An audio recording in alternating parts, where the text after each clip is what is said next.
好啦，10點啦，咁我哋咧就講啦，mark 低10點鐘，我哋就講今日咧一啲關於咧 technical 技術嘅嘢啦，即係我想大家個層次開始咧係高好多。當你個認知高好多咧，你就開始識分究竟乜嘢係有用，乜嘢係冇用。市面上啲人教你嘢嘅人，佢哋堅抽定係服啦。好嗱，而家我背後咧就有呢個圖書館啦，有幾百本書啦，仲有好多本運緊嚟啦。咁咧今日咧我係會講輕輕講下點解咁樣擺先啦。其實係有精心排過噶。如果你放大啲，你會見到咧下面有 label 嘅，你望下有 label 嘅，不過睇呢個係低清有碼嘅，係啦，遲啲俾個高清嘅你。我係咧將一啲技術 technical 呢度全部都係90% 係 technical 嘅書籍嚟嘅，我係分類過嘅。譬如呢一堆咧就係 fundamental 最基礎，話俾你聽呢120年技術分析存在嘅歷史咧係有啲乜嘢嘅書籍咧，係啦，有啲乜嘢嘅書籍咧，即係有啲乜嘢嘅技術咧都會喺晒呢啲10零本書裏邊出現咗噶啦，係啦。咁但係咧，你唔好以為你睇完呢度可能3-4千頁嘅書籍你就學識喎，呢個係 introduction 嚟嘅啫，introduction 嚟嘅啫。然之後佢會話俾你聽每一個特別嘅技術咧，就你可以參考翻下邊幾本嘅書籍啦，咁你就睇到噶啦。呢一個只係 catalog 嚟嘅啫，係啊。你千祈頭先我講介紹本咧就係呢本啦，900幾頁嗰本阿 Jack 寫嘅一本期貨嘅全書。咁另外呢啲就係周期嘅理論啦。今日咧我哋會講道氏理論。點解講道氏理論？因為我想 start from the beginning， 就係成個歷史啊，技術分析嘅歷史係由佢開始嘅。佢1902年寫嘅 Charles Dow， 佢係最早期講技術分析嘅人。咁呢邊周期理論啦，或者呢啲係人類16年到而家見過嘅一啲周期歷史啦，可能我哋見到啲 price action 嘅方法啦，包括係圖表形態啊、陰陽燭啊、盤面啊，即係 level 1、2嘅一啲閱讀啊。咩叫 level 1、2咧？呢啲就叫 level 1、2啦。level 2就係呢啲啦，睇呢個 chap 嘅 reading 啦，係啦。Fibonacci 啦，一啲好勁嘅技術，即係好流傳到現代嘅一啲技術指標啦。交易系統嘅 develop 啦，包括頭先你哋講交易聖經2啦，係啦，點樣將嗰個策略再去優化啦，都喺晒度。呢邊就心理學啊、general 嘅策略啊、熊市嘅策略啊、信息、日內交易、波段交易、動量交易咩嘅策略咧，其實都喺晒度。呢度咧起碼有100-200個策略，即係從來根本我哋就唔缺策略，你都唔需要花好多錢去學策略。呢啲嘅策略咧係超過70-80年嘅歷史，一代嘅人去 credit 上一代嘅人出嚟。點解我唔信一個80年 proven 嘅 record 嘅策略，而去要自己懶醒或者去學一啲咩神奇9轉啊、咩18轉啊、唔知邊度識轉啊嗰啲咧？當你有呢個認知嘅時候，你就唔會再做呢啲傻事。概率啊、期權啊、成功即係歷史歷代咧。全球環球嘅股神書籍啊，仲有等等啦，呢個書櫃係咁樣去排嘅，所以你嚟到咧係會刷新你嘅認知。究竟你學嘅嘢有幾渺小？我希望如果你嚟到，你會見識到呢樣嘢。個目的就係嚇走嗰班咧覺得圖表分析、技術分析好簡單、炒股好容易嘅人。你嘅對手拎住嘅知識喺呢度，你拎住嘅知識可能喺呢度，咁點解你會贏到錢咧？望一望啲留言先啦，就繼續講落去。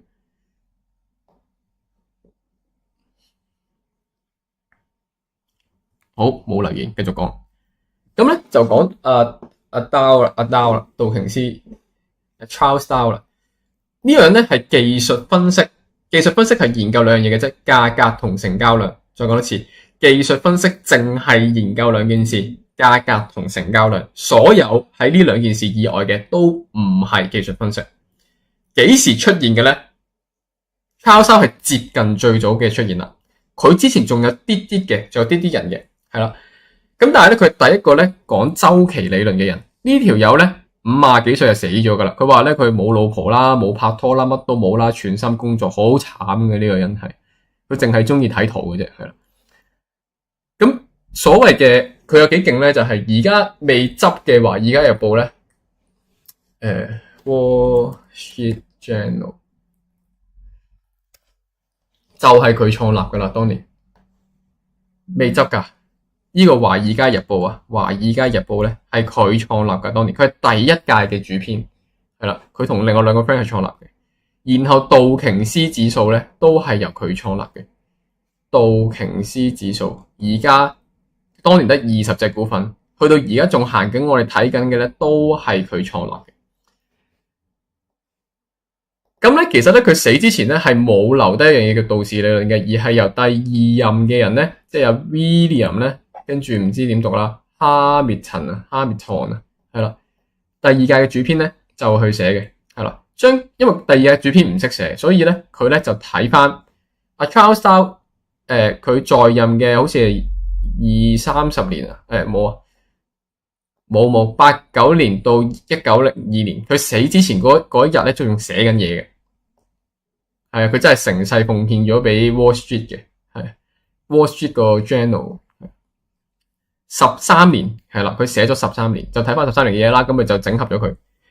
咁呢條咧就第2屆主編啦，佢有啲咩貢獻咧？一佢就整合咗佢，而2咧佢就講明咗啦。究竟道氏理論係講緊啲咩？佢就係講緊趨勢係分為大、中、小期嘅趨勢，短、中、長期嘅趨勢，而佢哋3個趨勢係同時間出現嘅。咁佢仲講咩咧？就係話主要嘅趨勢咧係冇 manipulate 嘅空間嘅，即係話係冇人為操控嘅空間嘅，係啦。主要趨勢就好似一個我哋所謂嘅海嘯咁樣，次級咧就叫做潮汐咁樣，呢一個咧就係漣漪咁樣，即係話當個海嘯衝埋嚟咧，你呢啲咧所謂嘅咩潮汐啊、咩漣漪啊，就全部都行埋一邊噶啦。主要趨勢係冇人咧可以一個人咧去影響佢嘅，但後面呢2個咧就未必啦。第2樣咧，佢介紹咗我哋識嘅咩咧，就係我哋點樣去判斷牛熊市咧？其實個成交量係好重要嘅。嗱，佢本嘢寫到明股市啊，佢淨係睇股市嘅啫。你唔好問嗰啲咩債券啊、咩金銀外匯啊、咩農產品啊，唔知。佢當年淨係研究股市嘅啫。個成交量係要配合嘅，即係話升嘅時候嗰個咧成交量係要一齊升嘅。我哋睇一啲真實嘅例子，佢到而家 work 唔 work 咧？1902年到而家係 work 唔 work 咧？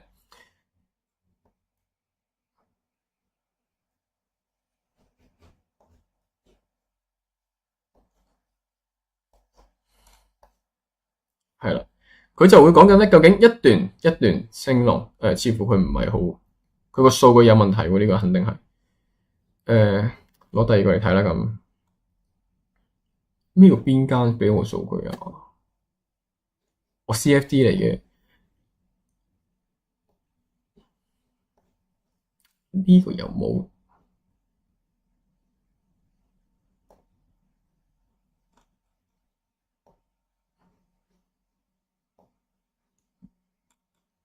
係啦，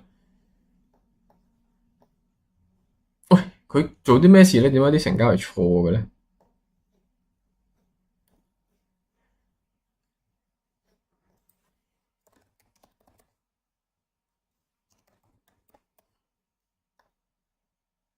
啊，有啦，有 volume 啦，終於係啦。當年道氏就係講咧，每一次嘅升浪咧，個成交咧都係要同步地向上嘅，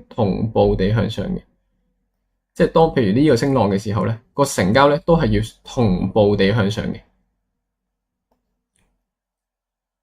呢個係咪同步地向上緊啊？係啦，回調嘅時候當然係會少啲啦，咁但係之後佢升浪嘅時候咧，佢要係趨向上嘅，係啦，趨向上嘅。跌嘅時候就唔使喎，應該係成交越嚟越細嘅喎，係啦。咁佢就係講咗呢件事出嚟咯。我哋再睇下其他嘅升浪啦。升嘅時候佢係要嘅。如果當咧嗰個升浪係升緊，但係個成交量咧冇持續創新高咧，其實嗰個趨勢就有機會終結啦。咁呢個係道氏留落嚟嘅嘢嚟嘅，係 in general 我哋大概望咗上去，究竟個成交量係咪呈向上嘅一個趨勢？如果佢個價格升，但個成交量唔配合咧，有機會就係個 reversal 嘅情況，係啦。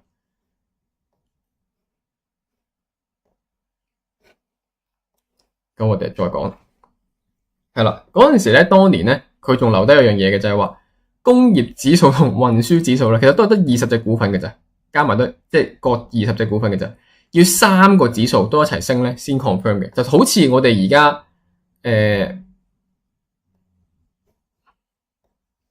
好似而家我哋道指、S&P 同納指3個，如果佢都一齊咧，係啦升嘅時候咧，咁我哋先可以話個趨勢真係向上升咯，即係個趨勢真係向上咯，係啦。呢個咧就係第二屆 William 咧去留低嘅一啲嘢，係啦。咁講咗咁多啦，佢有幾勁咧？就係勁在咧，第二屆呢個人咧，佢用道氏理論寫嗰篇嘢嘅時候咧。呢條係1929年寫嘅，寫咗20幾年，佢死之前都仲寫緊。咁咧寫完之後咧，第二日咧就所謂嘅黑猩猩嘅二啦，係啦。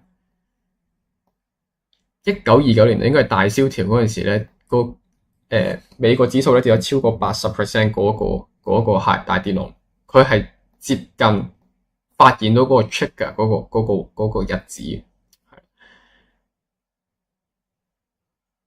係啦。之後咧就仲有。呢個人啦，Robert 啦，係啦，咁佢咧亦都係將上兩代嘅人咧總結咗，然後咧佢就覺得其實係可以咧，作為一啲買賣嘅行為或者判斷趨勢嘅行為，佢寫得好明確噶啦。道氏理論唔係攞嚟做交易策略嘅，道氏理論只係去判斷個趨勢，而一個大中小期趨勢係向邊度嘅啫，係啦。咁呢個就係Robert 本書裏面寫嘅啦，其實呢本書咧淨係得一半係關佢事嘅啫，而另一半咧就係 William 咧當年由佢1902年到1929年咧所有嘅社論係一樣樣嘅文字咧，佢記錄咗一半嘅內容咧都係來自William 當年喺 Wall Street Journal 寫過嘅社論嘅，係啦，咁所以你係可以睇翻。當年嘅歷史究竟佢寫過啲咩？你可以判斷到道氏理論係有用定係冇用嘅，係啦。咁其實咧，點解話道氏理論咁勁咧，或者係咁值得尊重咧？就係佢確認咗究竟我哋研究技術分析所謂嘅價格成交量嘅時候咧，我哋係做緊啲乜嘢事？我哋就係做緊一件事嘅啫，一件事，我哋就係判斷而家個趨勢係升定係跌啫，係牛市定係熊市啫，咁就應該賺到錢噶啦。再講多次，成個技術分析，我哋睇價格成交量，做咁多事，學咁多10年，我哋淨係要解決一個問題：而家個趨勢係升定係跌？個趨勢完結未就完啦，係啦。咁係啦，其實就係咁咯，係啦。個技術分析嗰個起點咧，其實就係接近最初嘅起點咧，就係來自呢條友啦，Charles Dow 啦。另外Robert 咧，我有冇記錯佢係咪第3屆嘅？死啦，我都唔記得添。佢應該係第3屆，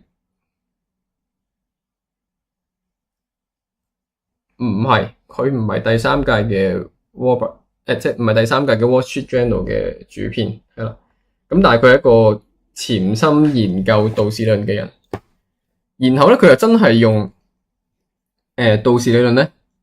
佢又預測到咧喺1929年熊市之後咧最低嘅位，佢又真係可以提早，即係勁嘅地方係咩咧？